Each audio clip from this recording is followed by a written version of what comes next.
하나님의 말씀 누가복음 24장 13절부터 16절, 30절부터 35절까지의 말씀을 교독하겠습니다. 제가 먼저 읽겠습니다. 그날에 그들 중에 둘이 예루살렘에서 25리나 되는 엠마오로 하는 마을로 가면서 이 모든 된 일을 서로 이야기하더라.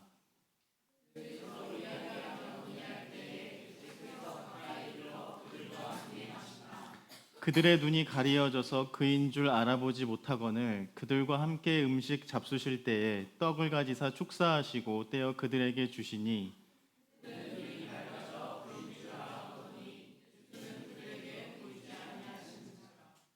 그들이 서로 말하되 길에서 우리에게 말씀하시고 우리에게 성경을 풀어 주실 때에 우리 속에서 마음이 뜨겁지 아니하더냐 하고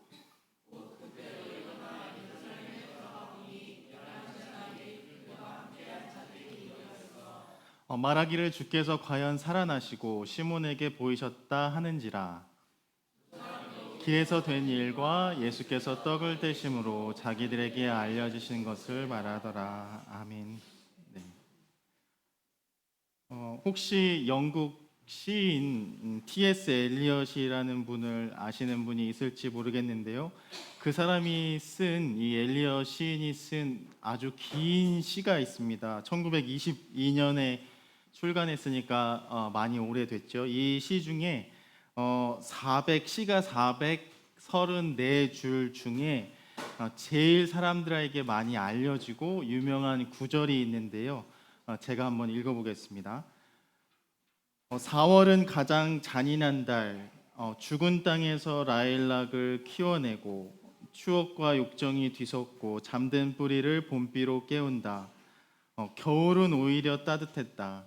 잘 익게 해주는 눈으로 대지를 덮고 마른 구근으로 약간의 목숨을 데워 주었다라는 황무지라는 시인데요. 이 시를 쓰게 된 배경이 그 예수님께서 제자들과 십자가에서 돌아가시기 전에 함께 식사하실 때 마셨던 잔을 우리가 보통 성배라고 부르잖아요. 이 성배에 얽힌 사실이 아닌 구전으로 내려오는 민간 전승이 있습니다. 이 민간 전승이 있는데 이 성배에 얽힌 민간 전승을 배경으로 이 시를 썼다라고 알려져 있어요. 그래서 참 역설적인 것 같아요. 이 시를 쓴 목적이 어쨌든 제1차 세계대전 이후에 세계대전이 일어나기 전까지는 사람들이 낙관주의라는 것이 많이 만연해 있었던 세상이었어요. 그러니까 신학적으로도 문학적으로도 기술적으로도 우리가 이러한 기술과 문학과 이러한 기술의 진보로 이 세상이 정말 잘 살 수 있게 되고 이제 발전하고 좋아지는 일만 남았다라고 생각했던 그 사회에서 1차 세계대전이 일어나면서 황폐한 무기력 그리고 소망 없음 그리고 희망이 사라진 분위기를 이 시에 담아서 썼다라고 알려져 있고 이 엘리엇 시인도 개인적으로도 너무 감당하기 힘든 우울증에 고생을 많이 하던 시기에 쓴 시다라고 알려져 있습니다. 그런데 참 역설적인 것 같아요. 우리 기도해준 선정 자매님께서 겨울을 뚫고 우리에게 봄꽃처럼 오시는 우리 부활의 주님이라고 기도를 해주셨지만 봄비가 죽은 땅에서 잠든 뿌리를 일깨우고 라일락뿐만 아니라 여러 봄꽃들을 키워내는 생명의 계절을 이 봄을, 이 찬란하고 아름다운 봄을 이 엘리엇 시인은 왜 이 4월을 가장 잔인한 달이라고 했을까라고 생각하면서 제가 생각을 해보면서 좀 찾아봤거든요. 4월에 무슨 일이 일어났는지 제가 좀 찾아보니까 이러한 일들이 있었더라고요. 우리 친구들이 태어나지 않은 해에 일어난 일들도 있었더라고요. 1919년 4월 15일에는 제암리 살인 학살 사건이 있었습니다. 그리고 우리가 너무나도 잘 알고 있는 48년 4월 3일에 4.3 제주 사건이 일어났고요. 1960년 4월 19일에 4.19 혁명, 그리고 1970년 4월 8일에 와우 아파트 붕괴 참사, 그리고 1975년 4월 9일에 인혁당 사건 피고 8명 선고 후 18시간 만에 사형 집행, 대한항공 902편 소련 전투기에 의해 격추 1978년 4월 20일, 경남 의령 총기 난사 주민 61명 사망 33명 중상 1982년 4월 26일, 대구 도시철도 공사장 가스 폭발 사고 102명 사망 117명 부상 1995년 4월 28일, 그리고 304명 단원고 학생들과 교사 시민들의 목숨을 앗아간 세월호 참사 지난 2014년 4월 16일이었습니다. 제가 이렇게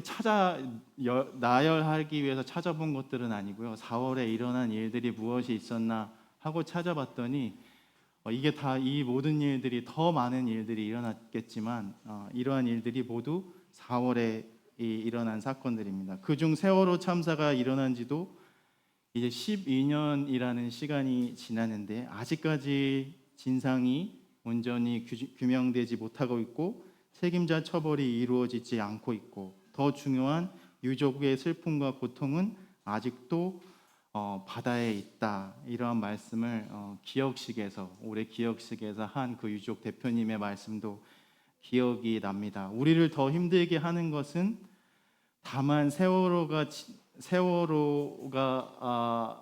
그 기억과 그 앞바다의 진도 앞바다에만 있는 것이 아니라, 마치 목사님, 그 세월호 사건이 아직도 계속해서 택배 노동자들의 과로와 피곤으로 쓰러지는 아파트 계단, 비정규직 노동자들이 부당하게 몸과 다치는 현장, 공장, 그리고 이주 노동자들이 살고 있는 냉기로 가득 찬 그 여러 곳곳 비닐하우스, 우리가 살아가고 있는 사회 곳곳마다 지금도 또 다른 세월호가 침몰 중인 것 같아요 라고 이야기하시는 말씀을 제가 전에 들었습니다.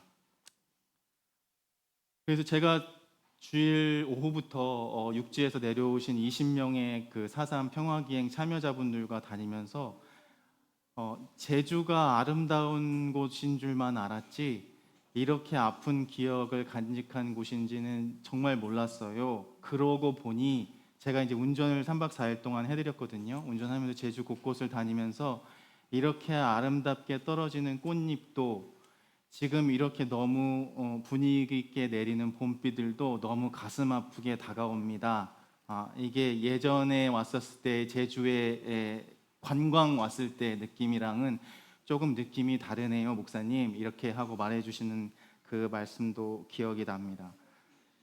제가 이 말씀을 오늘 본문을 묵상하면서 부활절을 지금 우리가 살아내고 있는 우리들, 그리고 지난주에 부활주일부터 계속 이어져서 십자가와 부활은 어떤 사건이다?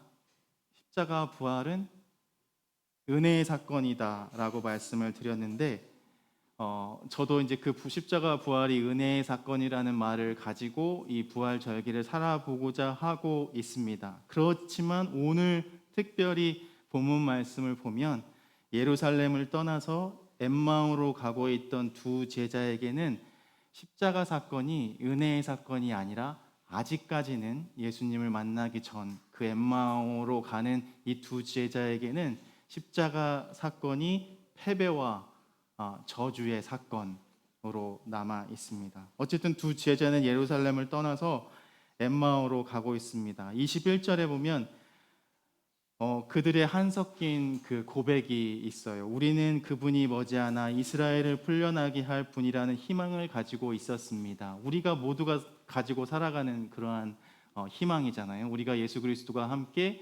그 가르침을 따라서 살아가면 우리에게는 그 하나님께서 약속하신 그 하나님의 나라가 이루어질 것입니다라는 그러한 소망을 가지고 있었는데, 이런 희망을 크게 품고 예루살렘에서 예수님과 그 많은 일들을 겪었는데 이제는 어떻게 살아야 할지 모르겠습니다 라는, 단순히 예루살렘에서 엠마오로 그들이 장소를 옮겨가고 있는 그 이동의 문제가 아니라 이제 우리가 어디로 가서 이제 어떻게 살아야 하는 그런 문제가 이 제자들의 삶 앞에 있는 것이고요.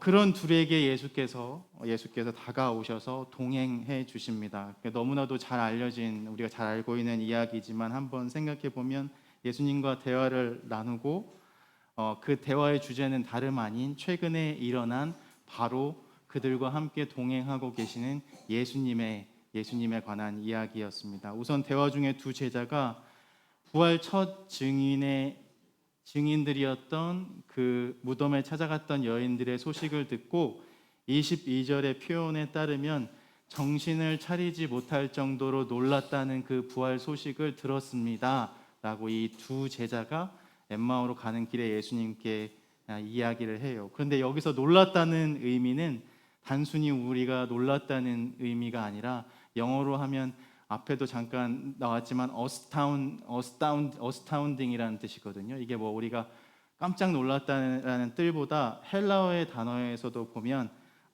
자리를 벗어나게 하고 우리가 서 있는 자리를 벗어나게 하고 우리가 살아가는 그 삶의 자리들을 흔들어 놓는 그러한 놀람이었다라고 우리가 생각해 볼 수가 있습니다. 그러니까 제자들은 단순히 예수님의 여인들이 전한 그 부활 소식에 단순히 놀란 것이 아니라 그 소식들 때문에 그들이 살고 있던 삶의 자리가 흔들리는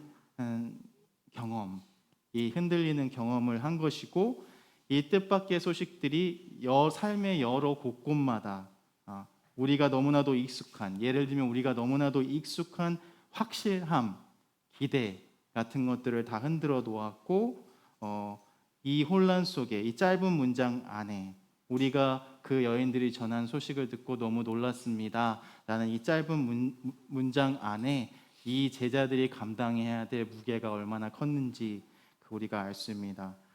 놀라운 것은 부활하신 주님과 이 두 제자는 이미 너무나도 잘 알고 있었던 이 예수님께서 나타나셔서 그들과 함께 길을 걷고 있지만 오늘 본문에 따르면 그들의 눈이 가리어져서 그들이 예수님을 알아보지 못했다라고 기록하고 있어요. 이 말이 제가 설교를 준비하면서 많이 생각해 보게 된 말씀이었습니다. 그들의 눈이 가리워져서 예수를 알아보지 못했다. 왜 예수를 알아보지 못했을까? 보지 못하는 것이 아니라 눈으로 우리가 예수 그리스도를 보지만 알아보지 못하는 상태였다는 뜻이거든요.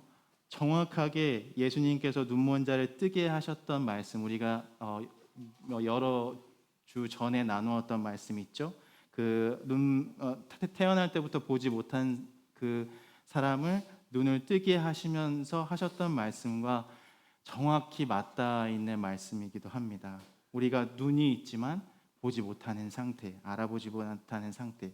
하지만 그 알아보지 못하는 두 제자와 예수께서는 엠마오와 동행해 주시고 그들에게 일어난 일을 묻고 들으시고 말씀을 풀어 주셨다라고 본문이 이야기해요. 다시 말해서 다시 한 번 더 그들이 너무나도 예수와 함께 살며 예수님의 가르침을 듣고 함께 할 때 이미 너무나도 잘 알고 있었지만 너무 끔찍한 십자가 사건으로 인해서 잊어버렸던, 잊고 살았던, 잊고 싶었던, 잊을 수밖에 없었던 그 하나님 나라의 비밀을 풀어 주시면서 다시 한번 그 두 제자에게 드러내 주셨다는 말씀입니다. 하나님 나라의 이야기를 통해 예수 그리스도께서 한 번 더 하나님 나라의 이야기를 통해 세상의 이야기들로 무너진 두 제자들의 마음속 묶였던 마음을 다시 풀어주셨다라는 말씀이에요. 여기서 그들이 말씀을 풀어주실 때에 가슴이 뜨겁지 아니하냐라는 말씀입니다. 그렇기 때문에 예수께서 풀어주시는 말씀은 다름이 아니라 우리가 겪는 고난은 실패가 아니고 십자가는 끝이 아니다. 오히려 우리가 가는 이 길이 하나님의 길이다라는 말씀을 풀리지 않던 그 두 제자가 가지고 있던 그 마음을 예수 그리스도께서 풀어주셨다라는 말씀입니다. 그러니까 우리가 너무나도 잘 알고 있는 대로 예수께서 이 말씀을 풀어주실 때에 그 제자들의 반응이 어땠죠? 우리의 마음이 뜨겁지 아니하더냐. 엠마오에 막 도착할 때쯤에 가지게 되는 두 제자의 마음이었습니다. 이제 마음이 뜨거워진 두 제자가 예수께 부탁해서 해가 저물고 길도 어두워졌으니 예수님 식사도 하시고 주무시고 가시죠 부탁합니다. 그리고 두 제자와 함께 식사 중 떡을 떼는 순간, 우리 부활절날 성만찬 나눴지만 떡을 떼고 다시금 떡을 자르시고 잔을 나누실 때 제자들의 눈이 뜨여져서 그들이 보지 못했던, 함께 했지만 동행했지만 이 엠마오까지 함께 왔지만 알아보지 못했던 예수를 알아보게 되었고, 함께 식사하던 예수께서는 사라졌지만 그들은 다시 일어나서 이제 그 뜨거운 마음을 가지고 다시 돌아왔던 엠마오로 왔던 제자들이 다시 예루살렘으로 다른 제자들을 만나기 위해서 돌아가게 됩니다.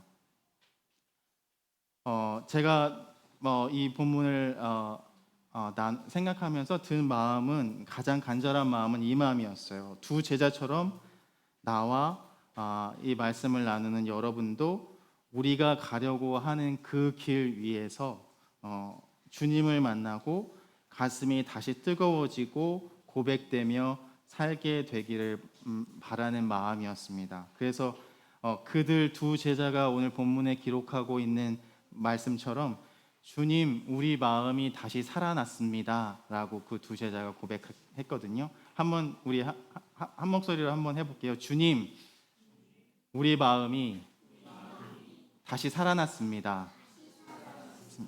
예.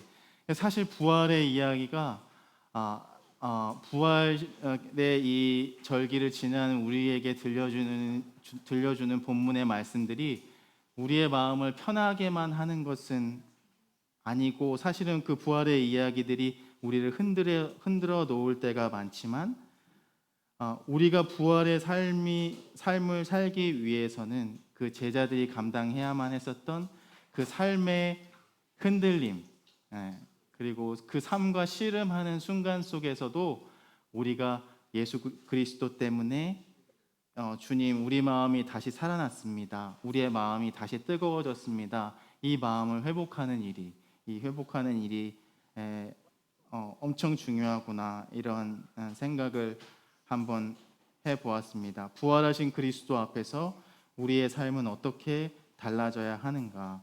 우리는 부활의 삶을 어떻게 살아야 하는가?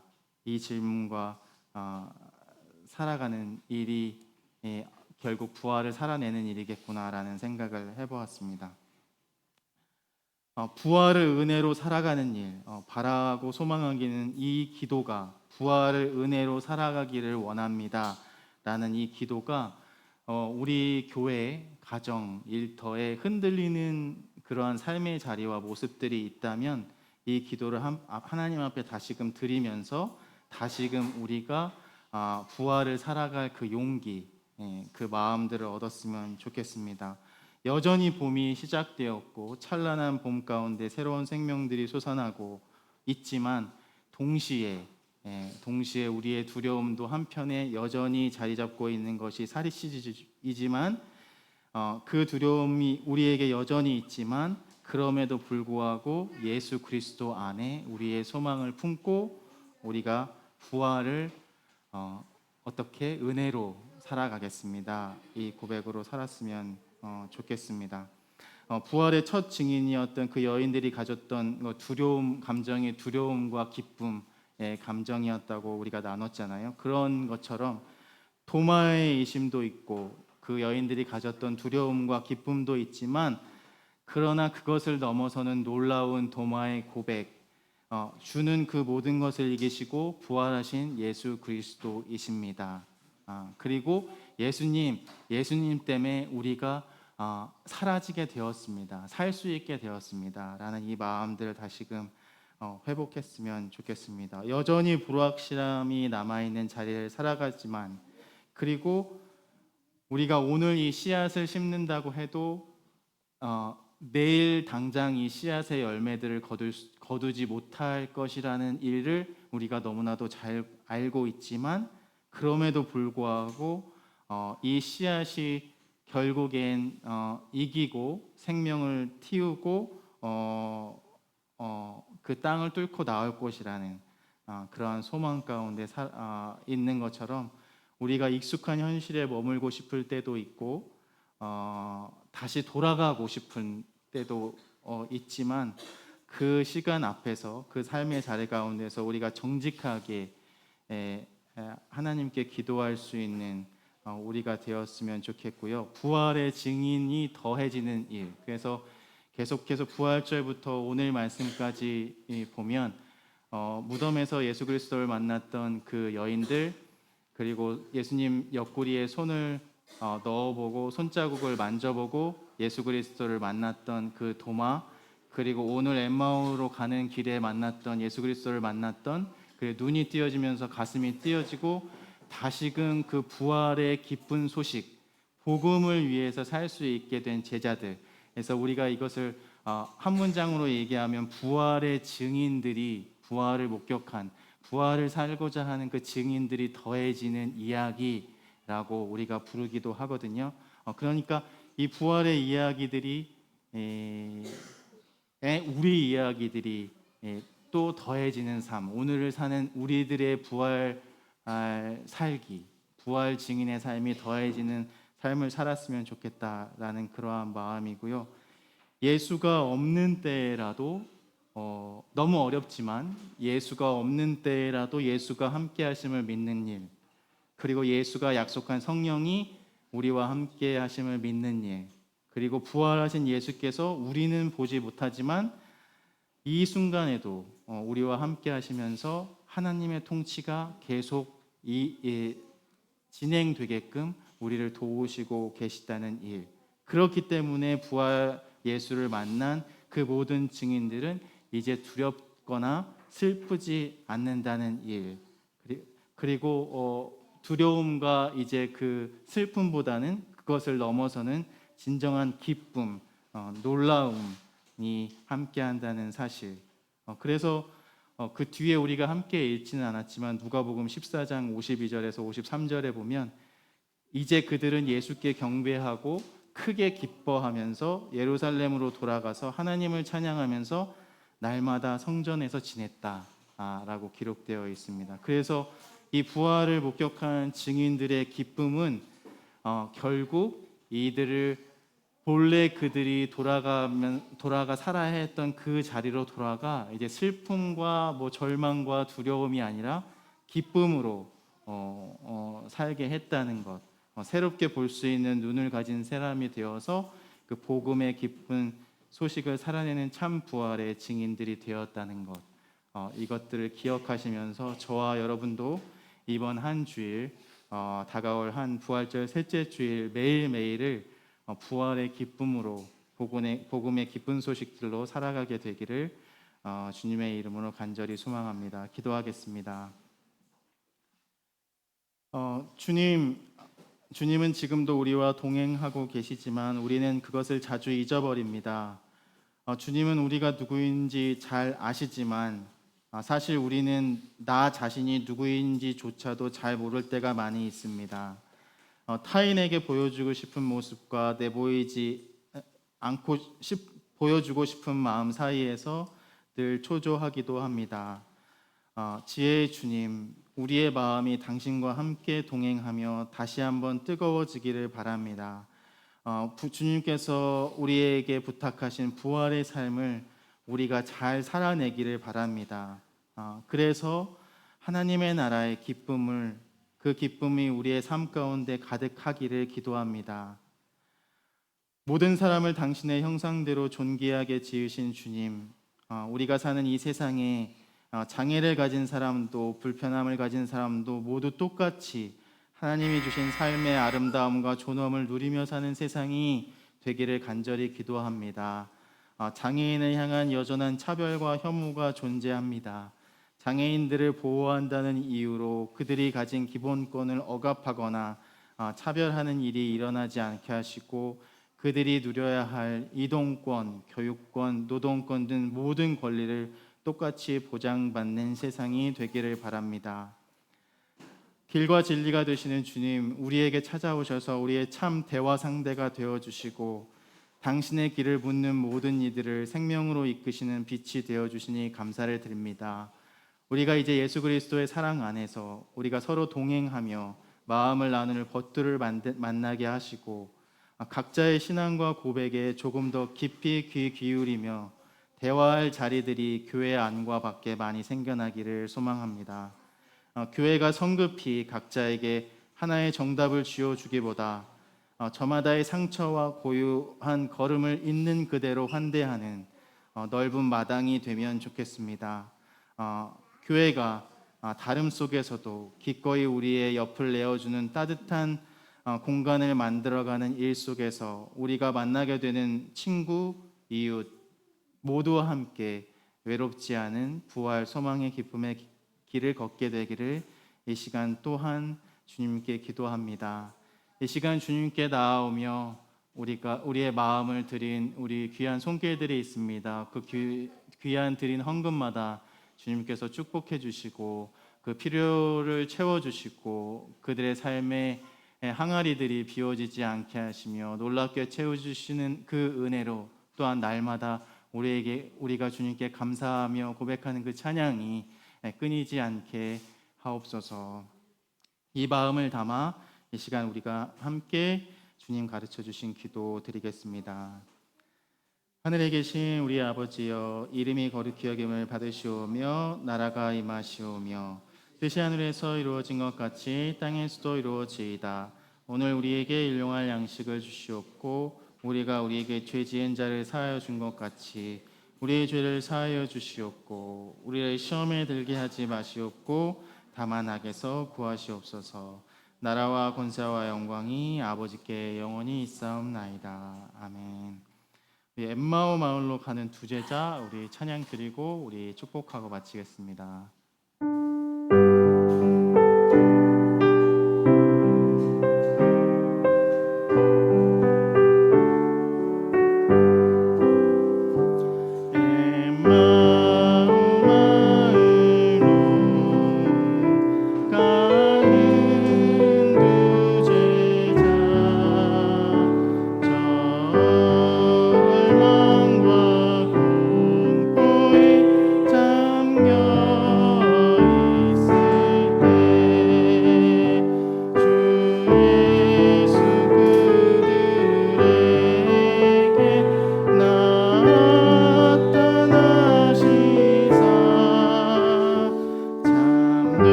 이제는 우리 주 예수 그리스도의 은혜와 하나님의 무한한 사랑과 성령님의 동행하심이 이 시간 다시금 가슴이 뜨거워지고 우리의 눈이 열려서 다시금 우리가 온 길들, 그 두려움에 도망쳐 온 길을 다시 돌아가 부활의 기쁜 복음의 삶을 살기로 다짐하는 이 시간 함께 예배한 이음의 모든 성도님들 위해, 그리고 가정 위에, 그 일터 위에, 남모르게 드리는 그 기도의 제목들 위에 이제로부터 영원히 함께 하시기를 간절히 축원하옵나이다.